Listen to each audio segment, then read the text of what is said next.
Yes, students. Up to last video lecture,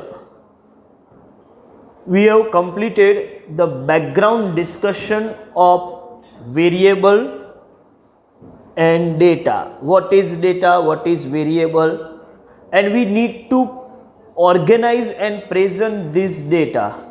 तो आज हम क्या करेंगे, डेटा का पूरा बैकग्राउंड लास्ट वीडियो लेक्चर में हमने ले ही लिया था। आज हम शुरू करेंगे कि डेटा को कैसे ऑर्गेनाइज किया जाता है।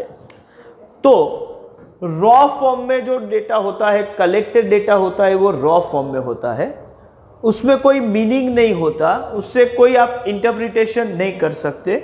वो डेटा क्या कहना चाहता है वो भी पता नहीं चलता। लेकिन once you organise them, then there will be some meaningfulness in it. तो ऑर्गेनाइजेशन के लिए क्या कर सकते हैं मैं आपको बताऊं कि डेटा को हमें क्लासिफाई करना पड़ेगा। अच्छा, क्लासिफिकेशन है क्या? तो डेटा को अरेंज करेंगे अलग अलग ग्रुप में या कैटेगरी में और उस हिसाब से उसको रिकॉर्ड करेंगे। तो ये प्रोसीजर को हम बोलते हैं classification. So classification is arranging or dividing data into different groups or classes according to some norms। ऐसा नहीं कि हैफेज़ाड हम अरेंज करेंगे, कोई नॉर्म्स के हिसाब से उसको अरेंज करेंगे, ठीक है। And recording them becomes classification. तो ये एक प्रोसेस है, डिवाइडिंग, ग्रुपिंग, ये सब काम करना है। तो हम बोलेंगे कि डेटा क्लासिफाई किया। अच्छा, क्लासिफिकेशन करने से डेटा का कंडेंस कर सकते हैं, मतलब डेटा का बल्क जो है वो रिड्यूस हो सकता है। अच्छा, मतलब स्पेस हम इकोनोमाइज कर सकते हैं, मीनिंगफुलनेस ऐड कर सकते हैं, ठीक है। और उसके साथ साथ फर्दर स्टैटिस्टिकल इंक्वायरी के लिए भी डेटा को हम अवेलेबल कर सकते हैं और वो इंक्वायरी को फैसिलिटेट कर सकते हैं। मतलब हमको आगे स्टेप्स लेना है, इन्वेस्टिगेशन में आगे जाना है, तो ये क्लासिफिकेशन आपको काफ़ी हेल्पफुल रहेगा। अब डेटा का जब हम क्लासिफिकेशन करते हैं तो classification on the basis of the numeric characteristic भी हो सकता है एंड नॉन न्यूमेरिक कैरेक्टरिस्टिक भी हो सकता है। तो इस हिसाब से देखा जाए तो क्लासिफिकेशन दो टाइप के हैं हमारे हिसाब से। हमारे क्लासरूम डिस्कशन और सिलेबस के हिसाब से क्लासिफिकेशन के दो टाइप है। एक हम बोलेंगे क्वालिटेटिव क्लासिफिकेशन, मतलब क्वालिटेटिव डेटा को ग्रुपिंग करेंगे, अरेंज करेंगे, तो वो बोलते हैं कि वो क्वालिटेटिव क्लासिफिकेशन है। और दूसरा है क्वांटिटेटिव क्लासिफिकेशन। क्वालिटेटिव क्लासिफिकेशन में सिंपल और कॉम्प्लेक्स या मैनीफोल्ड हो सकता है, लेकिन वो एरिया हम बाद में देखेंगे लेटर ऑन। क्वांटिटेटिव क्लासिफिकेशन का मतलब ही है फ्रीक्वेंसी डिस्ट्रीब्यूशन। अब प्रॉब्लम होगा कि ये है क्या, मैं आपको बताऊंगा उसको भी डिटेल में। Quantitative classification is frequency distribution और वो दो टाइप का हो सकता है, या तो वो डिस्क्रीट होगा या तो वो ग्रुप या कंटिन्यूअस होगा, जिसको आप ग्रुप भी बोल सकते हो। सर ये सब है क्या, इसको कैसे सॉल्व करें? मतलब ये समझ ही नहीं है कि ये सब क्या है। अभी मैंने सिर्फ आपको इसका बैकग्राउंड दिया है और ग्लिम्स थोड़ा टच किया है, इस पर डिस्कशन बाकी है। तो अब हमारा डिस्कशन का एरिया ये है क्वांटिटेटिव क्लासिफिकेशन, और उसमें कैसे आगे बढ़ते हैं वो अभी देखते हैं, ठीक है।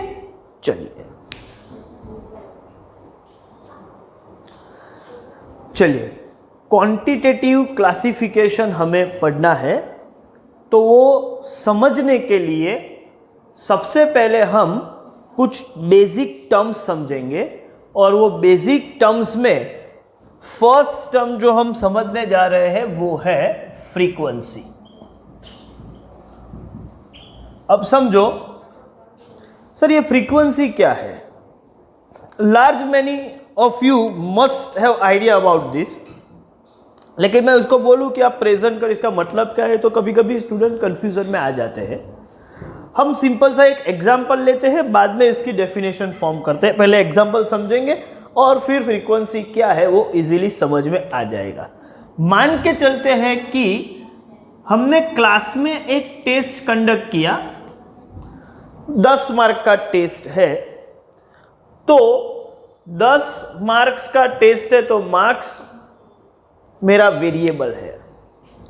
अच्छा, 10 मार्क का टेस्ट है और स्टूडेंट टू स्टूडेंट, सभी स्टूडेंट को टेस्ट भी हमने कंडक्ट कर दिया, फिर असेसमेंट करके भी दे दिया, अब सभी के मार्क्स आ गए हैं।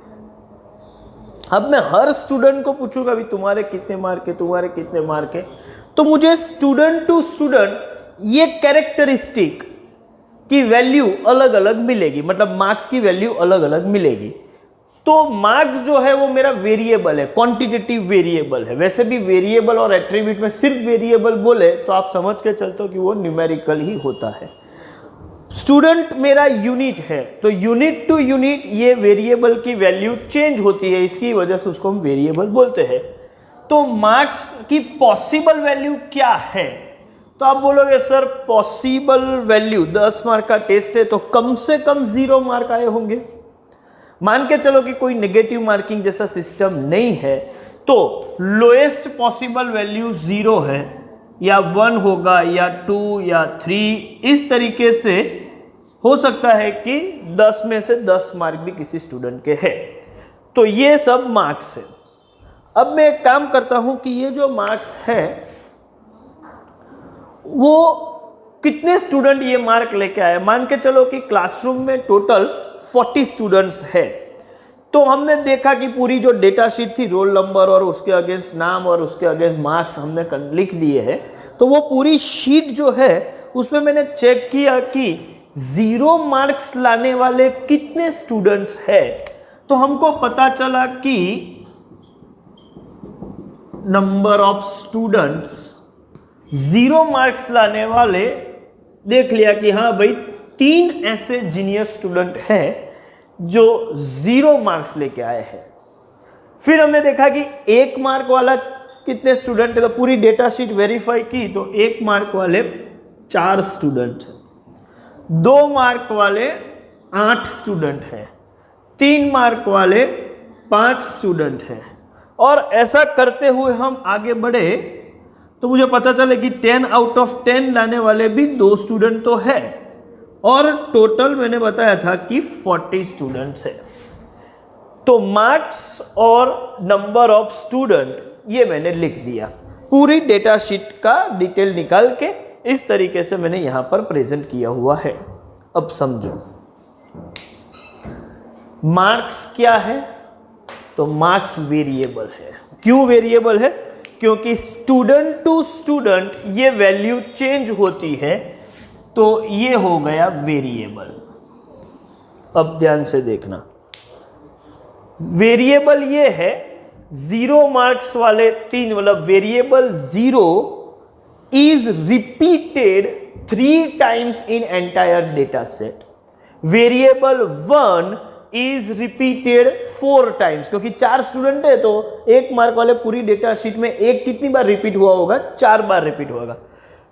Variable 2 is repeated 8 times, variable 3 is repeated 5 times, variable 10 is repeated 2 times। तो ये जो जितनी बार वेरिएबल रिपीट हुआ है, number of times value of variable being repeated in data set, that repetition value is frequency.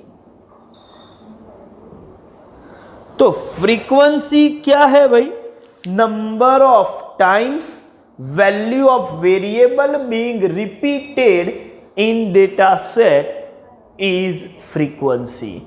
तो ये हमारा फ्रीक्वेंसी का डेफिनेशन हो गया कि वेरिएबल का रिपीटेशन वैल्यू, या आप समझ के चलो कि how many times variable is being repeated, how frequently it repeated, frequently, उसकी वजह से ही उसका नाम फ्रीक्वेंसी है। तो फ्रीक्वेंसी का मतलब अब मैं यहां पर लिखूंगा कि frequency is the number of times value of variable being repeated in data set is frequency, or you can say frequency of variable। तो एक काम तो हमने समझ लिया, एक टर्म हमने समझ ली, वो टर्म है फ्रीक्वेंसी। ठीक है, हम जो पढ़ रहे हैं वो क्वांटिटेटिव क्लासिफिकेशन पढ़ रहे हैं, लेकिन उसको डिटेल में समझने के लिए कुछ टर्म्स में पहले एक्सप्लेन करूंगा, बाद में वो चीज आपको पूरी समझ में आ जाएगी। तो उसमें से फर्स्ट टर्म फ्रीक्वेंसी वो हमने समझ ली। अभी नेक्स्ट टर्म भी देखते हैं, चलिए। ओके,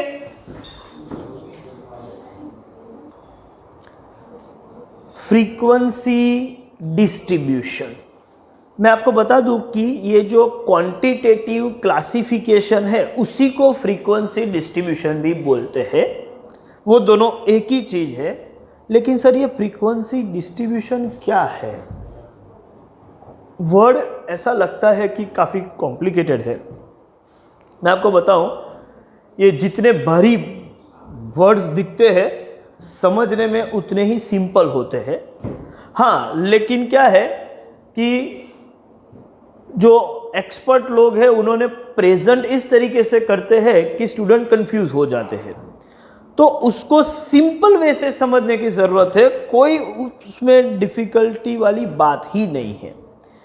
देखो, हमारा यही एग्जाम्पल हमको काम में आएगा ये समझने के लिए कि हमारे पास एक ये क्लासिफिकेशन ही है जिसमें ये वेरिएबल है जिसकी पॉसिबल वैल्यूज है, और उसके अगेंस्ट ये फ्रीक्वेंसी है, और ये जो पूरा टेबल बन गया, ये टेबल वेरिएबल और फ्रीक्वेंसी का, ठीक है, ये टेबल को ही हम बोलते हैं फ्रीक्वेंसी डिस्ट्रीब्यूशन। हो, यस, वेरी सिंपल। ये जो टेबल है वही फ्रीक्वेंसी डिस्ट्रीब्यूशन है। मतलब ये समझो, मैं जो बोल रहा हूं वो ध्यान से सुनो।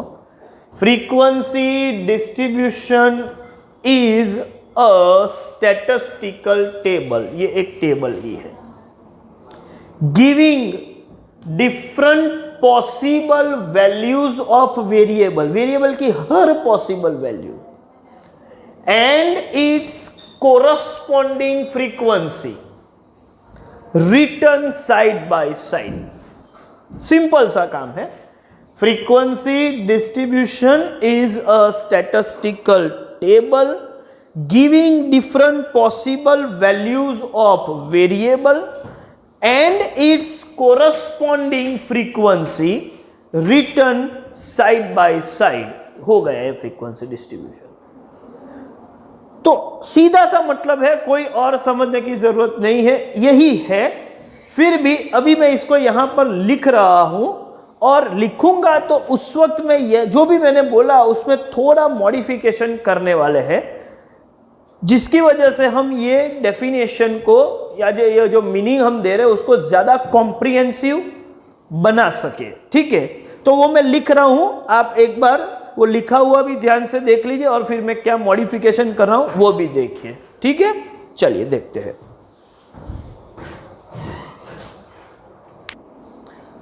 चलिए क्या है, देखो हमने लिख लिया है, वो आप देख लो। Frequency distribution is a statistical table giving different possible values of variable and its corresponding frequency written side by side. जो हमने बोला था वो यही है। लेकिन जब हम फ्रीक्वेंसी डिस्ट्रीब्यूशन डिजाइन करते हैं, तो फ्रीक्वेंसी डिस्ट्रीब्यूशन जब हम डिजाइन करते हैं तो डेटा को अरेंज करते हैं, मतलब क्लासीफाई करते हैं। और जब मैं क्लासीफाई करता हूं तो अरेंजमेंट में कोई प्रॉपर ऑर्डर होना चाहिए। जैसे कि ये लोएस्ट मार्क 0, फिर उससे ज्यादा 1, फिर 2, 3, ऐसे इसको मैं बोल सकता हूं कि ये असेंडिंग ऑर्डर में या इंक्रीजिंग ऑर्डर ऑफ मैग्नीट्यूड में अरेंज किया हुआ है। हो सकता है मैं लोएस्ट टू हाईएस्ट के बजाय हाईएस्ट टू लोएस्ट भी लिख सकता हूं, पहले 10 लिखूंगा, फिर 9, फिर 8, इस तरीके से भी मैं लिख सकता हूं, लेकिन कोई ऑर्डर में लिखा हुआ जरूरी है। अच्छा, मैं इसको ऑर्डर फॉलो ना करूं और कोई भी लिख दूं कि 1 के अगेंस्ट 4 है, फिर 3, फिर 8, फिर 0, फिर 9, तो अनइवन अरेंजमेंट जो होगा वो ऑर्गेनाइजेशन नहीं कह सकते, वो तो अनऑर्गेनाइज ही रहेगा। तो जब मैं ऑर्गेनाइज कर रहा हूं, अरेंज कर रहा हूं, क्लासिफाई कर रहा हूं, तो ऑर्डर मेंटेन करना चाहिए। तो मैं सिर्फ इतना लिख दूं कि all possible values of variable and its corresponding frequency, तो मैं बोलूंगा कि लिखने में, बोलने में तो समझने में तो वो बराबर है, लेकिन जब हम लिख रहे हैं तो थोड़ा ज्यादा एक्यूरेसी के साथ, ज्यादा कॉम्प्रिहेंसिवली हमको वो बताना चाहिए। तो मैं क्या करूंगा, इसमें थोड़ा मॉडिफिकेशन करूंगा। Frequency distribution is a statistical table giving different possible values of variable, लेकिन वेरिएबल कैसा होगा, arranged in the order of magnitude, तो क्लियर हो जाएगा। पॉसिबल वैल्यूज ऑफ वेरिएबल, लेकिन वेरिएबल की वैल्यू कैसी होगी, arrange in the order of magnitude along with its corresponding frequency return side by side, तो ये परफेक्टली सेट होगा।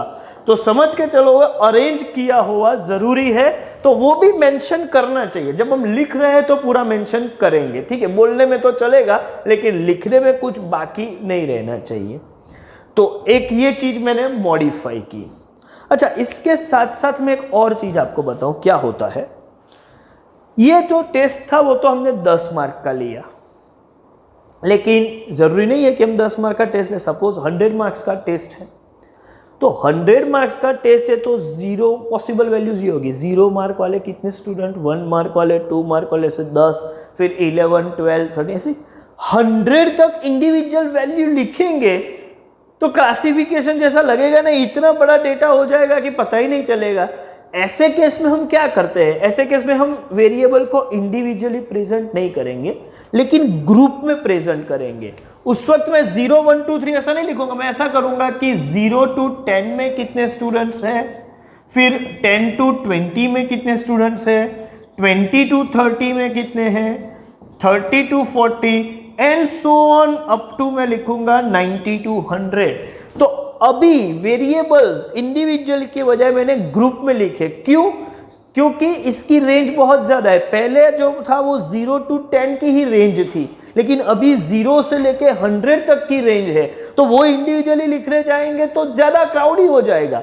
तो उसको प्रॉपर समझने के लिए इस तरीके से वेरिएबल को ग्रुप में प्रेजेंट करना चाहिए। तो ऐसे जब मैं ग्रुप में प्रेजेंट करूं तो भी वो स्टैटिस्टिकल टेबल जो है वो फ्रीक्वेंसी डिस्ट्रीब्यूशन ही रहेगा।